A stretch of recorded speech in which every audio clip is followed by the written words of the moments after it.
Hey guys, I decided to show you today my quick recipe for butternut squash shepherd's pie.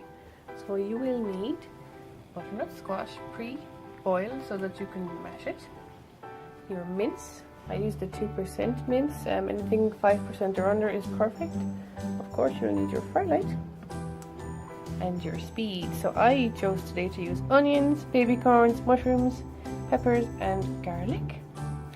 And for my gravy, what I like to use is these knorr gravy pots. Now they are 2.5 syns, so these are the only syns going into your dinner. But then you will divide that out with the amount of people eating. So for instance, I'm going to be eating with 3 people. So I like to put down a syn in my syn book just to be sure I'm covering myself. Also, I do 250 milliliters of boiling water. I put that in, 2 stock cubes, a tiny dash of Worcestershire sauce, and also onto the dinner itself I add 1 teaspoon of bovril just for an extra beefy flavour. So I'm going to show you guys how I do that right now. Okay, now that your pound of mince is browned off, it's time to add your speed, hopefully without dropping the bowl. There we go. I'll get the rest of that in a second.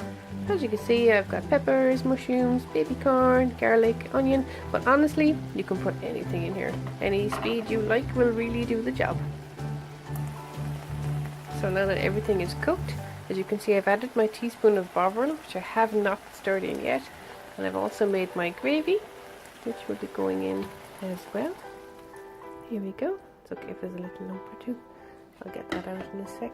And basically you just stir that all up and let that kind of boil away for a good few minutes, you know, until everything cooks in. Now obviously I can't really stir it properly when I'm holding my phone, but you guys get the idea.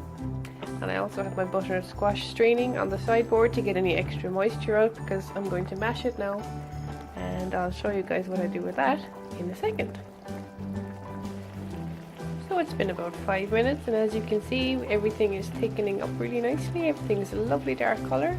And in the meantime, I have made my butternut squash all lovely and soft. And what I like to do at this point after mashing it is I will add about half of a teaspoon of pepper, and also about the same amount of chili powder, just to taste, because I think it really just sort of brings out the flavour. So I'm going to do that while this is cooking away nicely. And as you can see, it's really thickened up quite a bit. And you might notice I haven't added salt to anything because all these ingredients are quite salty.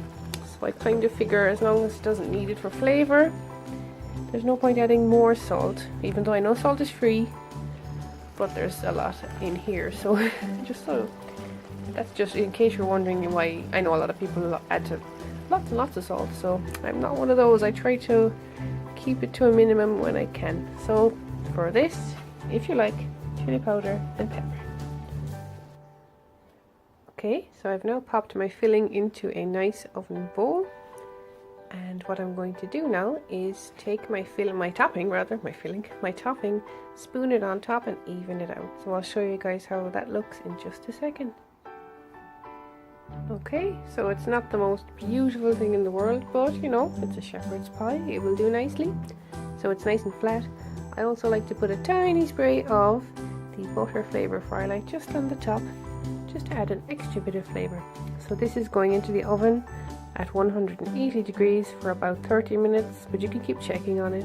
Now the one thing that can happen is that often the filling sort of sinks into the pie because there's a lot of moisture.